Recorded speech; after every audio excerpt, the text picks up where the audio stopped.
할렐루야. 아멘. 지금부터 한 30년 전쯤 되는 일입니다.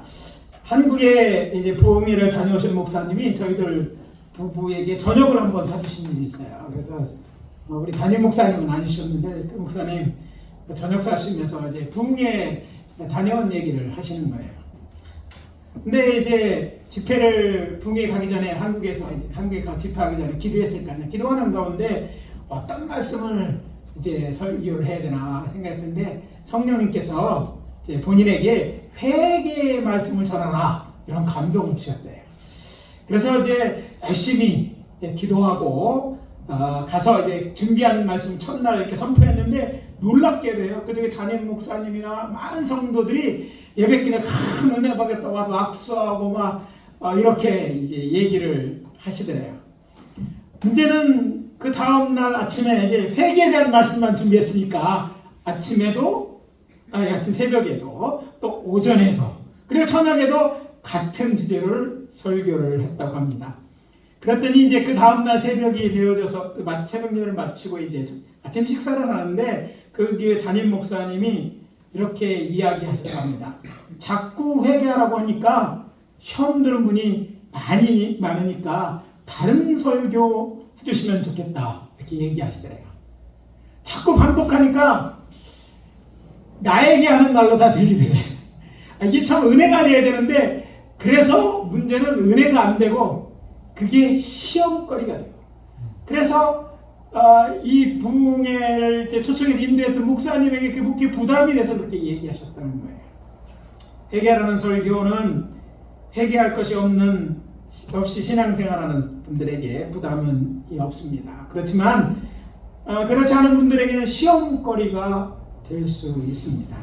이렇게 시험 드는 사람이 생길 수 있기 때문에 솔직히 목회자에게는 여러 번이 아니라 한 번도 부담이 됩니다. 그런데 제가 오늘 아침 바로 그 회개에 대해 설교를 하게 되었습니다. 저도 이걸 준비하면서 이걸 적극해야 되나 하는 생각이 들긴 했지만 했어요. 근데 어제 감동받았어요. 금요일 저녁에 김은환 전사님이 똑같은 제조로 설교하는 거예요. 그래서 성령이 우리 교회에 역사하시는 분이 있구나. 시험 드는 사람 혹 있을지 모르지만 하나님이 기뻐하시는 일이라고 해서 제가 힘을 얻고 그 끝나자마자 김은환 전사 나 똑같은 설교 준비했어 이렇게 얘기를 했습니다. 이 말은요 미리 말씀드리지만 시험 드시는 분 한 분도 없이 은혜 받으라고 드리는 말씀입니다. 저는 아침 회개세를 베풀며 메시아의 오심을 준비한 침례 요한에 전한 메시지가 나오는 본문을 중심으로 회개 ABC라는 제목으로 하나님의 말씀을 전함으로 은혜를 나누도록 하겠습니다. 오늘 아침 우리에게 해주시는 하나님의 첫 번째 메시지는 이것입니다. 회개는 자신의 죄를 자백하고 하나님께 돌아가는 것이다. 따라해봅시다. 회개는 자신의 죄를 자백하고 하나님께 돌아가는 것이다. 예수 그리스도를 믿음으로 구원받은 교회 곧 우리에게는 잘 알려져 있고 또한 자주 사용하는 용어이지만 구약 성서 시대 사람들에게 그렇지 않은 것이 있다면 그것은 아마도 회개일 것입니다. 놀라는 분이 안 계시네. 회개할 일이 별로 없어서 잘 이렇게 안 다가오시나? 아무튼 우리에게 이 단어는 익숙한 것이지만 예수님께서 공생애를 시작하시면서 첫 번째 선포한 메시지와 관련이기 때문에 우리에게는 잘 알려진 것이죠. 세상을 구원하러 준 예수님이 뭐라고 선포하셨습니까? 제가 두 번째 본문 봉독할 때 얘기했잖아요. 회개하라. 하나님의 나라가 가까이 왔느니라. 그렇다면 회개란 무엇을 가리키는 말입니까? 오늘날 교회에서 일반적으로 생각하는 회개는요, 과거를 되돌아보고와 자기의 죄와 허물을 자각하고 이것을 뉘우치는 일을 말합니다. 예를 들면 시편 51편 3절에서 시편 기자가 무릇 나는 내 죄가를 아오니 내 죄가 항상 내 앞에 있나이다 라고 고백하는 것처럼, 또는 만일 우리가 우리의 죄를 자백하면 그를 미쁘시고 의로우사 우리 죄를 사하시며 우리를 모든 불의에서 깨끗하게 하실 것이오라는 요한일서 1장 9절의 말씀처럼 하나님 앞에서 자신이 저지른 죄를 자백하며 하나님의 용서를 구하는 행위를 말합니다. 물론 좀 더 적극적인 면까지 고려한다면 지금까지 옛마음이나 또 옛생활을 버리고 새로운 신앙의 길로 나아가는 것까지 포함해서 하는 말입니다. 누가복음 15장 20절에서 살아계신 아버지께서 아버지께 유산을 요구하여 받아낸 후에 그것을 가지고 먼 나라에 가서 포랑방탕하여 다 없앤 후에 궁핍하여져서 굶주린 그가 자신이 하늘과 아버지께 죄를 지었음을 깨닫고 아버지께로 돌아온 것처럼 말입니다. 그렇다면 유대인들이 생각하는 회개도 그럴까요? 아닙니다. 오늘날 교회가 생각하는 회개와 조금 다릅니다. 외부로 표현되는 회개는 다를 바가 없지만 그 내용에 있어서는 다른 것입니다. 그렇기 때문에 구약에는요 체계화된 회개 교리가 나오지 않는다까지 말하는 학자도 있어요. 유대인들에게 회개는요 악에서 돌아서고 하나님께 돌아오는 행위를 말합니다. 악에서 돌아오고 하나님께 돌아오는 것. 내가 지금 악을 회개하는 것과는 좀 거리가 있어 보이죠? 비슷하긴 하지만 그런 거예요. 히브리의 명사는 동사에 뿌리를 두고 있는데 그 명사의 뜻의 원래 의미를 잘 알려면 동사를 봐야 돼요. 회개하다 라는 의미의 히브리 동사는요 슈브입니다. 슈브. 회개의 의미로 슈비는요 단순 능동형으로 쓰여서 언약의 공동체가 하나님께 돌아오는 것 또는 죄를 거부하고 부인한다는 의미에서 악에서 돌아서는 것을 말합니다. 교회는 죄를 용서받기 위한 인간에게 주안점이 있는 반면 유대인들은요 하나님의 말씀에 불순종으로 인하여 파괴된 하나님과의 관계 회복에 더 초점이 맞춰져 있기 때문에 다르게 느껴지고 오늘날 회개가 구약 성경에 다른 의미로 많이 사용되었다고 생각할 수도 있는 것이죠. 흥미로운 사실은 오늘날 교회가 알고 있는 회개의 교리와 부합하는 의미로서의 회개라는 단어가 언급된 것은 구약에 딱 3번밖에 나오지 않아요. 우리가 잘 알고 있는데 구약에 잘 안 나오는 안 쓰는 단어가 있어요. 우리가 성령에 대해서 말할 때 있잖아요. 성령에 대한 그 언급은요 구약 성경에서 딱 3번 나와요. 2문장에서 딱 3번 나와요. 우리는 뭐 성령에 대해서 막 얘기하는데 구약에는 안 그랬다는 거예요. 회개도 마찬가지라는 얘기를 지금 드리고 있는 것입니다. 첫 번째 언급은 욥기서에 나옵니다. 욥기서 42장 6절입니다. 그러므로 내가 스스로 거두어들이고 뒷글과 제 가운데서 회개하나이다. 이때 우리가 아는 회개처럼 이렇게 회개하고 있는 거예요. 그래서 욥이 하나님과의 만남을 통해 자신의 한계를 깨닫고 천회하면서 한 말, 이 말이 정말 우리가 쓰는 회개와 같은 말이에요. 그러니까 회개가 전혀 다른 말은 아니지만 그때 쓸 수 있는데 이렇게 사용되었다는 것이죠. 그래서 이렇게 한번 나오고 또 다른 하나는 시편 기자가 읊조립니다. 7편 12절 사람이 회개하지 않으면 그가 그의 칼을 가시며 그의 활을 이미 당기어 예비하셨도다. 자신의 죄를 회개하는 사람들에게 심판이 준비되어 있다는 의미에서 말씀하시는데 그때 그런 의미에서 회개를 사용했다는 거예요. 그리고 마지막 에스겔에게 회개를 촉구하며 하신 말씀입니다. 주 여호와의 말씀입니다. 이스라엘 족속아 내가 각 사람이 행한 대로 심판할지라. 너희는 돌이켜 회개하고 모든 죄에서 떠날지어다. 그러한즉 그것이 너희에게 죄악의 걸림돌이 되지 아니하리라. 이렇게 죄는요 하나님부터 멀어지게 하고 하나님의 심판을 불러오는데 그 죄에 대해서 우리가 아는 것처럼 하나님 앞에 자복하고 용서를 구하는 의미에서 이것들이 쓰였어요. 그런데 그 외에는 나오지 않는다는 거예요. 그래서 그 구약에 오늘 알고 있는 회개 규례 부합함이 적은 것은 왜 그럴까? 왜 이런 말씀 적게 나올까? 제가 생각하고 그 이유를 찾아내는 것은 이것입니다. 사실 죄를 깨닫고 회개하는 행위보다 구약에서는요, 하나님의 율법을 따른 속죄를 위한 행위, 곧 피해 제사가 강조하기 때문에, 깨달았으면 우리는 회개한다고 생각하지만, 깨달았다면 회개가 뭐냐?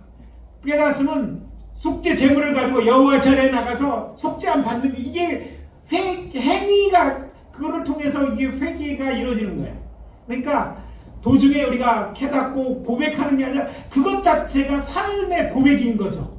아, 내가 죄를 졌어? 그럼 하나님 앞에 죄를 졌구나. 그러니까 어떻게 그거에 합당한 제물을 가지고 제사장에 나가서 그 제사장의 그 일을 고하고 그 죄를 그 짐승에게 안서 그 제물을 잡아 죽임으로 제사지는, 이런 부분이 구약 성경에는 나와 있어요. 그래서 여기서 어떤 의미를 갖고 있느냐면, 구약에서 회개는 그냥 행위예요. 그냥 고백인데, 그 고백보다는 뭐예요? 피해 제사를 드림으로 표현되어 있다고 보면 돼요. 그러니까 없는 게 아니라 그 속에 감춰져 있어서 말투로는 잘 안 보인다는 것이라는 것이죠. 이해가 되시면 아멘? 예. 그래서 율법에 따라서 이렇게 죄를 짓는데, 거기는요, 속건죄와 속죄죄가 있었어요. 구약에 뭐 레위기서 제일 많이 안 보는 책, 수면제로 대신 쓰는 책, 이게 레위기잖아요. 아닌가요? 여러분 자주 읽습니까? 레위기만 하면 시험 들어서 더 이상 성경을 한 번 못 읽는 사람이 참 많은데, 뭐 이상하면 그 중에 제사 중에 5개 제사가 나오는데 죄와 관련된 속건죄와 속죄죄가 있다는 거예요. 그런데요, 이 속건죄와 속죄죄, 하나님에 의해서 정하신 짐승에게 저들의 죄를 정과 주시는 이 제사함을 얻는 이 방법이 제시되어 있는데, 여기서 놓치지 말아야 될 것은 이 속죄죄는 문제가 있어요. 뭐냐면, 어떤 문제가 있냐면, 짐승의 생명으로 하나님께서 사람의 생명을 대신하는 피해 제사를 드리게 했지만, 같이 해서 짐승과 사람은 가치가 다른 존재예요. 완전한 대자, 대신 이제 완전 예수님의 피해 제사를 나중에 드릴 것이기 때문에, 그런 의미에서 구약의 속죄 제사가 받아들여지는 거예요. 사람이 돼야 되는데 뭐 매번 죽을 나중에 오실 걸 대비해서 하나님 말씀을 믿고 짐승으로 드리면 그것처럼 간주하셨던 거예요. 그래서 그 피해 제사는 그런 문제가 있고, 또 다른 문제는요, 속건죄, 속죄죄는요, 모두 악의적이거나 의도적인 죄를 위한 속죄는 포함되지 않았다는 거예요. 요즘 이제 그 성도들사이에 이런 얘기가 있습니다. 주의 있게 들으셔야 돼요. 뭐 이런 분들이 우리 안 계시는데, 하여튼 오해하셨어요. 요즘 이혼이 무슨 죄야? 딱 이렇게 얘기하는데, 믿는 사람도 집 사본 사람도 막 이렇게 얘기해요. 자, 이것은요, 하나님 앞에 죄가 되는데, 이런 죄는요, 하나님의 의도적으로 온 거예요. 왜? 자기의 의도 하기 위한 거. 그 사람을 위한 말이라도 그게 무슨 얘기가 되냐면, 하나님의 말씀에 반한 얘기를 하는 거예요. 그러니까 이런 죄는요, 구약에는 속죄의 제사가 없어요. 드릴 제사가 나와 있지 않아요. 또 이런 예를 들을 수 있습니다. 지혜로운 사람 이렇게 생각하죠. 야, 예수를 내가 너무 늦게 믿은 거야. 내가 내 맘대로 살 내가 마지막에 예수 믿고 회개하고 구원받는, 이게 얼마나 좋은 일이야. 이렇게 지혜롭게 생각하지만, 이거는요, 의도적으로 뭐 하겠다고 죄짓겠다는 얘기예요. 그리고 나중에 그 회개해서 나는 천국을 가겠다. 대단히 지혜로운 것 같지만, 하나님은 그런 의도적인 죄는요, 아예 처음부터 회개할, 구약적으로 보면 회개할 길이 없는 큰 죄였어요. 사람들은 이런 것이 지혜라고 생각하는데 아니에요. 하나님을 없인 여기는 것이고, 하나님은 하나님 여기는다. 자기 잔꾀로 생각하는 거죠. 이거는 구약적으로 보면 회개할 걸 생각할 수 없는, 이건 그냥 죽여야 되는 거예요. 그게 뭐 심판이지만 씻을 죄가 그런 제사는 없어요, 구약에. 그러고 보니까요, 구약 시대로 하면 여기서 회개도 속죄 제사도 못 드리고 죽을 그 죄 때문에 죄값을 치러야 될 사람들이 너무 많은 거예요. 이 얘기는 굉장히 두려운 얘기이기 때문에 하는 거예요. 이게 지혜처럼 얘기하지만 거기서는 하나님의 절대성 안에서 이것들이 용납되지 않았기 때문에 아예 그런 죄를 속하는 제사조차도 없어요. 그런데 왜 은혜입니까? 그것도 또 이제 우리가 회개할 수 있는 길이 생겼어. 왜? 예수를 통해서는 모든 것을 자백하고 지금 예수의 이름으로 기도하면 용서받을 길이 열렸기 때문입니다. 그래서 정말 이렇게 죄를 정말 죄와 정말 그걸 할 수 있는 아주 믿음이 부족한, 신앙이 부족한 사람들에게 정말 큰 예수님을 주셨다는 그 복음이 아닐 수 없어요. 물론 사도 바울의 말처럼 또 이런 문제도 있습니다. 죄를 깨닫는 율법 없는 이방인들에게는 양심이 있어 본성으로 율법을 행할 수 있다고 하지만, 여러분 살아가면 요즘은 양심 화인 맞은 사람이 너무 많아. 죄를 저 죄가 아니라고 생각합니다. 다른 나라 것을 다른 사람들은 빼앗아도 죄가 아니라고. 제가 이제 러시아가 우크라이나 공격했을 때 러시아 사람들의 두 가지 큰 사례에 놀랐어요. 예? 그들이 다른 나라 빼앗는 것 자체가, 그래서 공격하는 것들을 죄 없이 생각하고 당연하게 생각하는 거예요. 놀라운 것은요, 그 사람들의 이름들을 보면 대부분 기독교에 나온 이름들이에요. 과거에 그들이 공산하기 전에 다 그 사회가 어떠냐, 그리스도 정교회 소속이 있잖아요. 그래서 그들은 성경을 믿고 교회 다니는 사람, 심지어는 그런 얘기를 하는데, 여러분 아시는 것처럼 러시아의 대통령 할 때 보면 거기 그리스도 정교회 회장이나 같이 앉아있는 거 보잖아요. 방송 볼 때 볼 때는 가슴을 쳐요. 회개하라고 외쳐내서는 거기 앉아서 그거를 왜 축복 기도하고 있어. 이럴 망할 이잖아요. 이게 종교 지도자예요. 그러니까 타락돼 있는 거예요. 근데 그들은 화인 받았는데 그게 내 편에서 내가 이익이 된다고 해서 남의 생명을 깎고 이런 것들이 합법적인 거, 그게 나라를 위해 충성하고 그렇게 하는 사람을 위해 축복 기도하고 이런 악을 범하고 있는 거예요. 그런 걸 생각해 볼 때 정말 복음이 아니면 구원받지 못할 사람이 너무너무 많은 거예요. 또 하나 문제가 있습니다. 이건 하나님의 문제입니다. 그렇게 될 때 문제는 곧 세상을 향한 하나님의 사랑이 문제가 된 거예요. 요한 1서 4장 16절입니다. 하나님은 사랑이시라. 하나님께 세상을 얼마나 사랑해요. 우리가 잘 얘기하잖아요. 알 수 있는 것, 가늠할 수 있는 게 요한복음 3장 16절인데 우리가 잘 아는 내용, 하나님이 세상을 이처럼 사랑하사 독생자를 주셨다. 자신의 하나밖에 없는 아들을 우리 세상을 구원하기 위해 죽게 해서 인간이 되게 하실 만큼 사랑하실 때 그 사랑에 문제가 되는 거예요. 하나님께서는 죄 없으신 예수의 대속의 죽음을 통해 이제는 구원자 예수 그리스도를 죄상으로는 회개하는 모든 자에게 구원을 주시는 길을 열어놓으신 거예요. 이게 우리가 신약 세계에 살고 있고 또 이 복음을 들은 자의 큰 은혜인 줄 믿습니다. 우리는 아는 것을 끝내지 않고요, 우리의 죄에 대해서 어떤 것인지, 과거에는 해결할 것도 없던 것이었다. 그것이 많든지 적든지 하나님 앞에 예수의 이름으로 고백함으로, 침례 요한이 그것을 보내자 자백하고 고백하고 용서를 구할 때 용서한 받을 길이 열린 줄 믿습니다. 그래서 말씀드립니다. 하나님의 말씀을 어기는 죄를 지었음을 깨달았다면 지체하지 말고 하나님께 자신이 지은 죄를 자백하며 용서를 구하십시오. 사실 예배 시작할 때 첫 번째 해야 될 기도는요, 용서의 기도입니다. 의도해서 그런 경우는 없겠지만, 의도하진 않았지만 우리 믿음이 약해서, 연약해서 지금 죄들이 있지 않습니까? 그래서 회개하는 시대, 회개해서 깨끗함을 입을 수 있는 기회를 허락하신 거예요. 그래서 그렇게 함으로 하나님께 다시 돌아가는 저와 여러분 되어주시기를 예수 그리스도의 이름으로 축복합니다. 둘째, 회개하고 예수를 믿는 자만이 하나님의 나라에 들어갈 수 있습니다. 따라해 봅시다.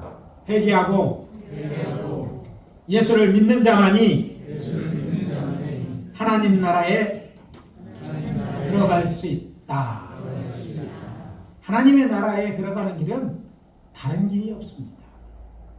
회개하고, 지은 죄를 회개하고 예수 믿어야만 들어갈 수 있어요. 세상적 길을 아무리 선해도 들어갈 수 있는 게 아니에요. 선한 일을 보자고 뭐 돈 써도 되는 건 정치가 아니잖아요. 회개하고 예수 믿으면 갈 수 있어요.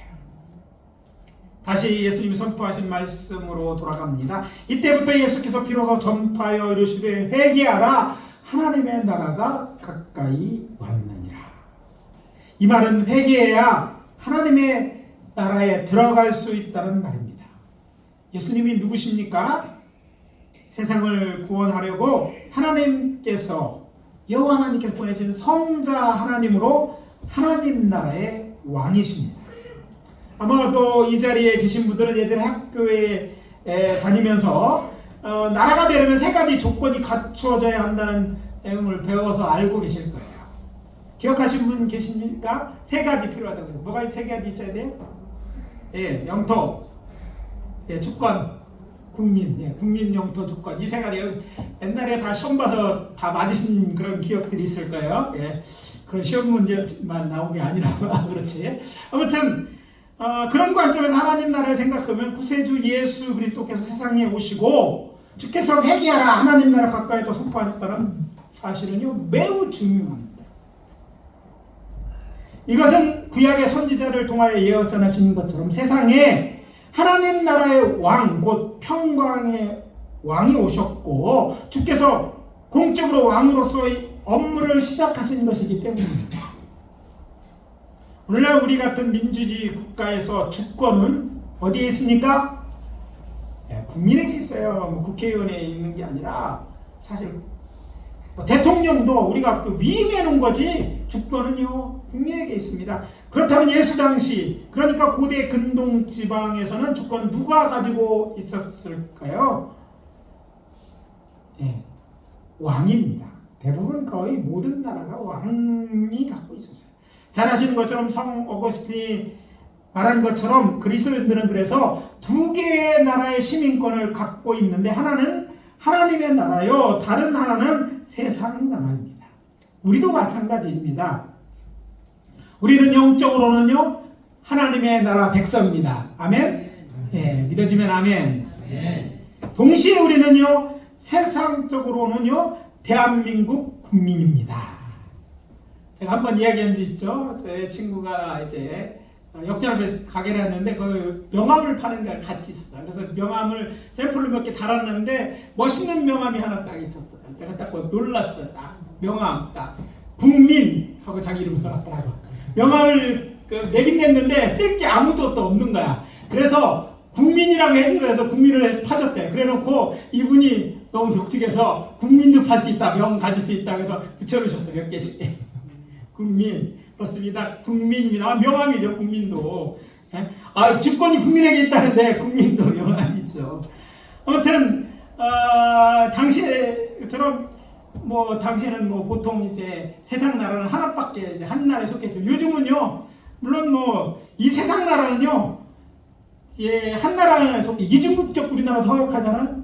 뭐 미국에도 있고 한국에도 그걸 가질 수 있어요. 예. 그러니까 어떤 나라는 또요 다중국적도 있더라고요. 얘기했나요? 제가 이제 세겜 바로 옆에 그리심산이 있는 꼭대기 갔는데요. 그곳에 살고 있는 그리심산에 살고 있는 사마리아인들을 만났어요. 한참 그들을 만나서 얘기하는데 그 사마리아의 당시에 지금은 아마 주임 제사장이 됐을 것 같은데 대제사장이었던 사마리아 교회 대제사장의 세 번째 그 당시 서유였던 그분이 박물관장을 하셨는데 그분이 저한테 부탁을 한 거야. 사마리아에 있는 사마리아인들 오늘날 부인이 부족하대. 남자들이 있는데 오는 사람이 없대. 그래서 뭐라고 자랑하냐면 여기에 오는 사마리아 사람은요 일단 그 여러 나라의 시민권을 주어진대요. 베냐민 사람 그쪽에 있는 그 아랍인 중에서 사마리아 사람들은요 뭐 요르단에서 신청만 하면 주고 뭐 여러 나라에서 그래서 시민권이 여러 개더라고요. 우리나라처럼 거기는 다중국적을 갖고 있다. 하여튼 오면 뭐든지 따지지 않은 거예요. 최고로 대우를 해줄 테니까 꼭 가서 한국에 돌아가면 자기 여기 보낼 아가씨들이 있으면 얘기해달라고 막 얘기하는데 한 명도 얘기를 하지 않았어요. 예. 아무튼 여러 시민권이 있을 수 있지만 적어도 세상 나라로 보면 세상 나라 시민과 동시에 하나님 나라의 시민이에요. 누구나 다 되는 게 아니라 예수를 믿는 자들만 그렇다는 거예요. 여호와 하나님께서 약속하시고 선지자를 통해서 이야기하신 것처럼 다윗의 후손인 예수님이 유대인의 왕으로 하나님의 나라를 세우기에 세상에 오셨습니다. 예수님이 구원하러 오셨다는 부분만 생각하지 말고 다른 측면에서 그분은 하나님의 나라를 세우기 위해 오신 거예요. 그리고 그분은 공적인 왕으로서의 공적인 생애를 시작하셨어요. 그러면서 그 첫 번째 일성이 회개하라, 하나님의 나라가 가까웠다. 회개하는 자는 이제 곧 하나님의 나라에 들어갈 수 있다라는 그런 의미인 거죠. 그래서 가까웠다는 말은 손에 잡을 만큼 가까웠다는 그런 의미로 이제 원어적으로 쓰여 있거든요. 하나님께서 아브라함에게 허락한 약속의 땅 여러 번을 다니면서 복음을 전하면서 3년 반 동안 그 나라를 건설하게 일하시네. 우리가 아는 것처럼 대제사장을 비롯한 당시 종교 지도자들이 당신 자신을 하나님의 아들이라고 주장한 일로 신성모독죄로 죽어 마땅한 대로 심판을 받고 또 저들에 의해 로마가 인정하지 않은 유대인의 왕이라고 저를 로마 총독 빌라도에게 고발하여 자신들의 왕이신 예수를 십자가에 달아 죽였습니다. 그런데 이 일이 이렇게 엄청난 일이 일어난 바로 그 주간의 첫째 날 오후 예수님은 그를 따르던 무리와 함께 어린 나귀 새끼를 타고 호산나 찬송을 받으며 다윗성인 예루살렘 성으로 입성하셨습니다. 저는 웃기는 일처럼 보이죠. 어른이 새끼 한 번도 타지 않아도 아주 새끼 나귀를 타고 뒤뚱뒤뚱 가고 사람들은 거기다가 호산나 찬송을 부르러 들어가는데 이건요 공적으로 하나님 나라와 그 하나님의 천국과 이 그 영적인 세계의 중요한 일에 왜 이것이 공적으로 왕은요 자신의 왕국에 들어가잖아요. 근데 왕국의 수도가 중요하잖아요. 그 왕국의 수도인 예루살렘 성에 들어가. 이렇게 예루살렘 왕으로 온다가 예언됐는데 공식적으로 왕으로서 들어가는 일을 그때 보여주신 거예요. 그래서 구약의 예언을 어떻게 하신 거예요? 성취하신 거예요. 이게 중요해요. 이 성취가 우리에게 주는 메시지가 뭡니까? 예수님이 바로 하나님의 나라의 왕이다 하는 것이죠. 이 사건은 하나님의 아들 예수가 다윗의 가문에 나셔서 이제 유대인의 왕으로 왕국의 수도로 들어갔다는 거죠. 누구나 이해할 수 있는 영적인 눈으로 보면 이런 이야기가 됩니다. 유대인들이 누구입니까? 이거 참 사람들이 궁금해하는 거예요. 성경을 많이 깊이 공부하지 않은 분들은 유대인과 이스라엘 자손들을 헷갈릴 때가 있어요. 유대인들이라고 표현할 때 이게 무엇을 유대인 누구 이스라엘 사람들이라고도 얘기하고 유대인이라고도 얘기하고 헷갈리는데 유대인에 대한 정의가 필요하죠. 하나님의 백성인 구약에 보면 백성이 이스라엘 자손이잖아요. 야곱의 후예들. 그들이 하나님의 자손들인데 이들이 유대인이라고 부르는 것은 하나님의 백성 이스라엘은 처음에 12지파로 시작돼요. 12지파 공동체라고 얘기하죠. 근데 주전 221년에 이 나라가 아수르라는 나라의 제국에 멸망을 합니다. 10나라가 흩어지고 10나라가 역사에서 사라진 거예요. 그럼 두 지파 남죠. 유다와 베냐민 지파가 남는데 이 베냐민 지파는요 기브아 사건, 성경을 공부하시는 거예요. 그 사건으로 말미에서 아주 숫자가 남자 600명 남자 확 줄어들었어요. 그러니까 아주 적은 수만 살아남았기 때문에 그 나라를 지칭할 때 북왕국 이스라엘, 남왕국 유다라고 부르는 거예요. 왜? 대부분 유다 사람이었으니까.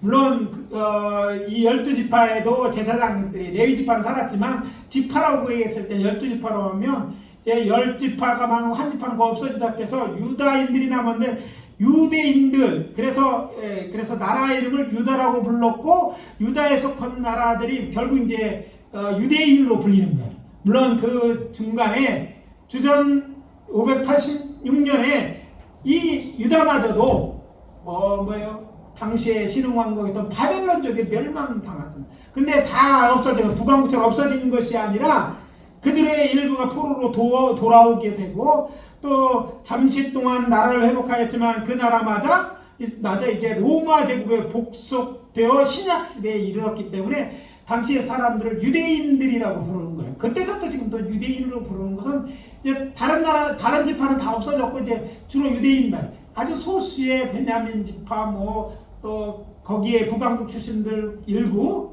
아주 일부, 그 다음에 레위 지파 사람들이 있기는 있지만, 그래서 그들 전체를 통틀어 유대인이라고 말하는 거예요. 그래서 유대인이라는 말은 이스라엘 백성을 말하고, 이스라엘 백성은 뿌리가 이스라엘 자손이기 때문에 이스라엘처럼 이제 하나님의 약속을 믿는 사람들을 같이 성경에서 이해하면 된다는 것이죠. 그래서 하나님의 아들 예수를 구주로 믿는 자는 출애굽기 19장 5절에서 6절 말씀처럼 여호와 하나님을 자신들의 하나님으로 믿고 하나님의 말씀을 잘 듣고 하나님의 언약을 지키려고 한 자는 모두 하나님의 백성인 거예요. 그러니까 예수님이 오심은요, 우리의 왕이 오시는 사건으로 이해하면 되는 거예요. 유대인의 왕으로 왔지만 그 유대인들이 하나님의 백성이고 우리가 또 하나님의 백성이 되었으니까 결국 우리의 왕이 왔다는 의미로 해석하시면 된다는 것이죠. 부활하신 예수님께서 두려워 떨고 있는 제자들을 찾아와 이렇게 선포하십니다. 너희에게 평강이 있을지어다. 아버지께서 나를 보낸 것 같이 나도 너희를 보내노라. 요한복음 20장 21절입니다. 자, 예수님의 탄생에 대한 이사야의 예언을 여기서 기억해 보십시다. 이는 한 아기가 우리에게 낳고 한 아들을 우리에게 주신 바 되었는데 그의 어깨에는 정사를 메었고 그 이름은 기묘자라 모사라 전능하신 하나님이라 영존하신 아버지라 평강의 왕이라 할 것이니라. 자, 뭐라고 해요? 하나님이라고 할 것이다. 그리고 평강의 왕이라 할 것이다. 그 정사와 평강이 더함이 무궁하며 또 다윗의 왕자와 그의 나라에 군림하며 뭐라고 얘기되어 있습니까? 그 나라를 굳게 세우고 지금 이후로 영원히 정의와 공의로 그것을 보존하실 것이라. 만군의 여호와의 열심히 이를 이루시리라. 이사야서 6장 7절의 말씀입니다. 6절 7절. 즉 여기서 이제 예수님이 여기 한 말하는, 그래서 평강의 왕인 예수는 평강을 선포하신 거예요. 너희에게 평강이 있을지어다. 그리고 그 나라를 세운 다음에 어떻게 그때 이후로 어떻게 해서 계속해서 정의와 의로로 그를 보존해 다스리고 보존하셔서 마침내 그 온전한 그 한 나라가 이루어질 때까지 하시겠다는 거예요. 그러니까 하나님의 나라는 예수님 오셔서 오심으로부터 시작되었고 그리고 왕으로 등극하시고 그의 믿는 자들에게 시작된 하나님의 나라도 예수 안에서 시작되었어요. 이미 시작되었어요. 그리고 지금도 그 나라 계속 그 나라가 계속되는 게 언젠가 완전하게 이루어질 것이라. 이게 이제 신학적으로 already 봤더에 그러니까 이미 그러나 아직이라는 말이죠. 하나님의 나라는 이미 우리에게 시작되었어요. 그러나 아직도 우리는 하나님의 나라에 있고 언젠가 그 하나님은 완전하게 이루어질 그 나라가 어디냐면 영원한 하늘나라인 줄 믿으시기 바랍니다. 요한계시록에 영원한 하늘나라 그 나라가 있는 거예요. 그 나라의 왕이 그러니까 예수님이 왕 되시면 이미 시작돼요. 그래서 하나님의 나라는요 하나님이 통치하신 영역이다 이렇게 정의합니다. 하나님의 다스림 하나님을 믿는 자들을 통치하시니까 우리는 하나님의 나라예요. 우리 속에 이미 일어났어요. 근데 그 나라는 시작된 나라는 이걸 끝이 아니라 우리 이 믿음을 갖고 있는 한 어떻게 해요? 영원한 그 나라가 이어져서 마침내 그 속에 예수가 있는 사람, 왕이 있는 사람들. 그리고 예수가 있어요. 예수님이 우리에게 예수 믿는 자들에게 성령을 보내 성령이 있어서 거듭난 사람은 영원한 그 나라 백성이 되는 거예요. 여러분 타락한 일 잃어버린 게 뭡니까? 인간은 아다가 이제 영이 죽는 일이 생겨요. 죄로 말미암아. 근데 죄의 문제가 예수에 해결됐기 때문에 이제 그 새롭게 성령을 보내서 그 영을 다시 살리셨기 때문에 영이 살아난 자들은 영원한 하나님의 나라에서 영원히 살 수 있게 되는 거예요. 그게 바로 우리들의 미래가 될 줄 믿고 믿어지면 아멘. 네. 예수님은 이 말씀을 평강을 선포하신 후에 저들을 향하여서 숨을 내쉬며 말씀하십니다. 성령을 받으라. 하나님께서 평강하신 당신의 백성에게 성령을 주심으로 저들의 영을 살려 산자가 되게 한 거예요. 눈에 보는 산자가 산자가 아니라 성경에서 말하는 산자는요, 영이 살아난 자예요. 왜냐하면 그렇지 않은 자는 죽을 자예요. 마치 우리가 물고기를 잡아서 이렇게요, 잡아서 배를 다 땄는데도 이렇게 물에 넣으면 막 움직인다고 살아있는 게 아니에요. 곧 죽을 거예요. 세상 사람들은 곧 죽을 자. 그래서 죽은 자. 왜? 영이 죽은 자는 죽을 수밖에 없어. 흙으로 돌아가는 흙이니까. 근데 영이 산 자는요, 온전하죠. 영원히. 에덴 동산에서 하나님의 지음을 받은 아담과 하와, 첫사람 아담과 하와는요, 그 영이 살아있는 그래서 산자인 것이고, 그렇게 우리도 살게 될 때 영원히 살 수 있게 되는 것입니다. 그때 이후로 하나님께서는, 하나님의 아들 예수께서 그 나라를 굳게 세우고 계실 뿐 아니라 우리를 보존하셔서 장차 영원한 하나님의 나라는 새 예루살렘으로 인도하여 드리실 것입니다. 요한계시록 20장 6절입니다. 이 첫째 부활에 참여한 자들은 복이 있고 거룩하도다. 둘째 사망이 그들을 다스릴 권세가 없고 도리어 그들이 하나님과 그리스도의 제사장이 되어 1000년 동안 그리스도와 더불어 왕노릇하리라 하고 이제 요한계시록 마지막 장 21장 2절 3절에 합니다.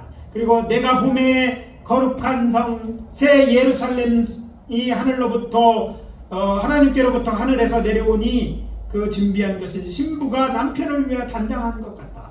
내가 들으니 보호자에서 큰 음성이 나서 이르되 보라, 하나님의 장막이 사람들과 함께 있음에 하나님이 그들과 함께 계시리니 그들은 하나님의 백성이 되고 하나님은 친히 그들과 함께 계셔서 모든 눈물을 그 눈에서 닦아주시니 다시는 사망이 없고 애통하는 것이나 곡하는 것이나 아픈 것이 다시 있지 아니하리니 처음 것들은 다 지나갔음이러라.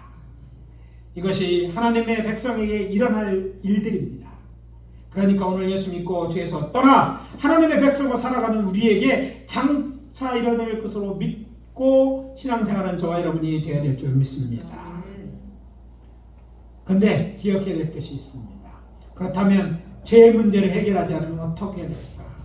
하나님의 창조하신 영원히 있던 아담과 하와도 죄지니까 어떻게 했어요? 심판받고 에덴 쫓겨나가잖아요. 영이 죽은 상태가 됩니다. 구약의 역사를 쭉 읽어보세요. 하나님의 백성이라도 죄짓고 죄 가운데 살면 결국 어떻게 돼요? 심판받고 멸망하게 되는 거예요. 그러나 아직 살아있을 때 예수를 믿고 회개하고 이제 다시 하나님 편에 돌아온 자들은 어떻게 영생을 얻게 되는 거예요. 자, 제가 오늘 회개에 대해서 이야기하면서 마지막 그 침례 요한을 통해 얘기했는데 오늘 봉독한 마태복음 3장 12절 말씀이 뭐예요? 손에 키를 들고 자기 타작마당을 정확게 하사 알곡을 모아 곡정해드리고 죽정이는 꺼지지 않는 불에 태우시리라. 이 예언은 바로 믿지 않는 자는 심판에 대한 예언이고 믿는 자들은 구원에서 알고 영원히 어디 참고 영원한 하늘에 드릴 거는 이 말씀인 것입니다. 이해가 되시면 아멘. 하나님 말씀을 어기는 죄는 하나부터 사람을 멀어지게 하고 심판을 불러오고 또 결국은 심판받고 영원한 불못에 던져지게 될 것입니다. 제가 얼마나 크고 적으냐, 얼마나 무거운 것이냐 가벼운 것인 것이 중요한 것이 아닙니다. 하나님이 하지 말라고 한 일을 한다든지 하라고 한 일을 하지 않으면 그것이 한 개가 됐든지 작은 걸 할지라도 하나님의 말씀에 불순종하는 건 죄가 되고, 죄를 지으면 죄에 대한 아무리 가벼운 죄라도 죄에 대해서 심판받게 되는 이게 죄예요. 그리고 그 싹은 뭐예요? 사망인 거예요. 그러니까 죄를 지으면 되겠습니까? 안 되겠습니까? 지어서는 안 되는 거예요. 이것이 하나님의 공연한 하나님의 죄에 대해 정하신 룰, 규칙인 거죠. 오늘 말씀 마무리합니다. 죄를 범하지 마십시오. 혹 죄를 지었다면 빨리 회개하고 하나님께 돌이키십시오. 당장 해야 할 일이 있다고요? 바쁘다고요? 그것이 영원히 죽고 사는 일보다 급합니까? 나중에 생각해 보겠다고요? 나중에 회개하겠다고요? 그런 내일이 올 것이라고 누가 보장해 줄 것입니까? 아무도 보장해 줄 수 없습니다. 제가 생각에는 많은 사람이 바라는 것처럼 회개할 기회를 얻을 자는 그리 많지 않을 것이기 때문입니다. 왜냐하면 우리가 믿고 섬기는 하나님은요, 사랑의 하나님인과 동시에 공의의 하나님, 모든 사람들이 공평해야 되지 않아요? 그러니까 누구에는 기회고 누구는 안 줘요. 특별히 어떤 기도가 있다든지 뭐가 있다면 기회를 주실지는 모르지만 그게 모든 사람에게 주어지는 것은 아닐 거예요. 그러니까 회개는요, 당장 해야 될 일이고 지금부터 죄에서 떠나 살아야 합니다. 이것이 마땅하고 지혜로운 생각입니다. 사랑하는 성도 여러분, 오늘 우리에게 주시는 하나님의 메시지를 간과하지 않고 거룩하게 하나님의 백성답게 살아가시는, 그리고 오늘 하루를 살아내시기를 예수 그리스도 이름으로 축복합니다. 잘 안 된다고요? 힘들어요. 안 된다고 미리 포기하지 말고 기도하십시오. 하나님, 내가 죄 짓고 하고 사는데 하나님 도와주세요. 죄 짓고 회개하는 것보다 미리 기도하세요. 하나님, 이게 저 마음에 그럴 믿음이 없어요. 죄를 질 것 같아요. 죄 안 짓게 도와주세요. 상황을 만들어 있게 기도하세요. 피할 길을 주실 거예요. 기도해보지도 않고 애쓰지도 않고 죄 짓고 회개, 이거는 하나님이 구약에는 그런 제사가 없을 만큼 큰 죄라니까요. 그래서 죄에서 떠나는 백성, 여러분, 죄 떠나 있고 죄 가운데 사는 것과는 엄청난 차이가 있어요. 이건 오늘 ABC에서 C 정도 해당되는 건데 다 얘기하지 못했어요. 중요한데 나중에 개공박도 나중에 이제 곧 하시겠지만 이 말씀 꼭 기억하셔서 죄에서 떠나 예수를 믿고 영원한 하늘 다 들어가신 저와 여러분 되시기를 예수 그리스도로 축원합니다. 옆에 있는 사람들 인사하고 기도합니다. 천국에서 우리 다 같이 삽시다. 같이 삽시다. 남편에게 안 하는 분 있어? 이렇게 하면 안 돼요. 예. 남편도 가야 되고 아내도 가야 돼요. 예. 기도합니다. 하나님의 은혜를 감사합니다. 오늘 말씀 주신 것 감사하고, 아버지, 이 말씀 시험 드는 자들이 아니라 이제 죄에서 떠나겠다고 결단하고 이제 회개합니다. 용서해주고 주시고, 사람 죄 안 짓고 거룩하게 이 세상을 이기며 살아갈 수 있도록 도와줘. 그런 믿음, 그런 환경 허락해 주시옵소서. 지금은 우리 구주 예수 그리스도의 은혜와 하나님 아버지의 사랑하심과 성령님의 내주 역사 교통하심, 이제 죄에서 떠나기로 다짐하고 또 거룩하게 살기로 다짐하는 당신의 사랑하는 제자녀들 한 사람 한 사람 머리 위에 지금부터 영원까지 함께 하실지어다. 아멘.